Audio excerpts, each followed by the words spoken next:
Internet पर हमें कई कहानियां मिलती हैं, सही कहा ना? पर कुछ ऐसी होती हैं जो एक बिल्कुल आम सी जगह को भी खौफनाक बना देती हैं। आज हम एक ऐसे ही होटल के कमरे की कहानी सुनेंगे जहां एक रात का ठहराव एक भयानक अनुभव में बदल गया। चलिए इस कहानी के रहस्य को जानते हैं। जरा सोचिए, कोई किसी होटल में रुका है, रात का वक्त है और वो अपने कमरे में बिल्कुल अकेला है।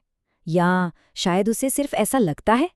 तो हमारी ये कहानी शुरू होती है एक बहुत ही सामान्य सी जगह से, एक होटल का कमरा। बात है साल 2018 की और वक्त हो रहा था रात के करीब 1:30 बजे। सब कुछ शांत था, बिल्कुल वैसा जैसा आधी रात को किसी होटल में होता है। और इस कहानी का जो किरदार है वो है रोहित। दिन भर की थकान के बाद वो अपने कमरे में अकेला आराम कर रहा था।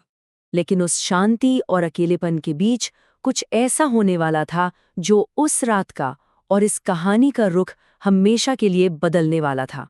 तभी अचानक कमरे का सन्नाटा एक फोन की घंटी से टूट जाता है। रोहित थोड़ा चौंक कर देखता है। एक अनजान नंबर से कॉल आ रहा था। वो कॉल उठाता है और दूसरी तरफ से एक बहुत ही धीमी, अजीब सी आवाज फुसफुसाते हुए कहती है, "ये कमरा छोड़ दो।" अब इस अजीब कॉल को कोई भी शायद एक मजाक ही समझता है ना। रोहित ने भी इसे नजरअंदाज करने की कोशिश की, पर उसे ये नहीं पता था कि डर तो अभी बस शुरू ही हुआ था। थोड़ी ही देर गुजरी होगी कि उसका फोन फिर बजने लगता है। वही अनजान नंबर। इस बार रोहित का दिल जोर जोर से धड़कने लगा।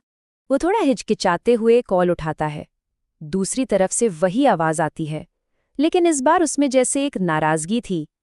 "तुम अभी तक गए नहीं?" अब रोहित का डर हकीकत में बदलने लगा था। वो घबराकर इसका कोई लॉजिकल एक्सप्लेनेशन ढूंढने की कोशिश करता है और फौरन होटल के फ्रंट डेस्क पर कॉल मिलाता है। लेकिन रिसेप्शन से जो जवाब मिला, उसने उसके डर को और कई गुना बढ़ा दिया। उसे बताया गया, "सर, आपके कमरे के फोन पर बाहर से कोई सीधा कॉल कर ही नहीं सकता।" ये बात दिमाग को सुन्न कर देने वाली थी। मतलब अगर कोई बाहर से सीधे कॉल नहीं कर सकता, तो फिर ये कॉल कौन कर रहा था? अब कहानी अपने सबसे डरावने मोड़ पर आ पहुंचती है। रोहित के सारे तर्क खत्म हो चुके थे और अब दिल में सिर्फ खौफ बाकी था। और ठीक उसी वक्त जब वो ये सब सोच ही रहा था, वो आखिरी कॉल आती है। कांपते हुए हाथों से वो अपना फोन देखता है और उसकी कॉलर आईडी पर जो लिखा था, उसे देखकर तो जैसे उसकी सांसें ही रुक गईं। कॉलर आईडी थी कमरा नंबर 309। उसी के कमरे का नंबर। दहशत के मारे उसकी नजर कमरे में लगे शीशे पर पड़ती है और उसने देखा कि कोई उसके ठीक पीछे खड़ा था।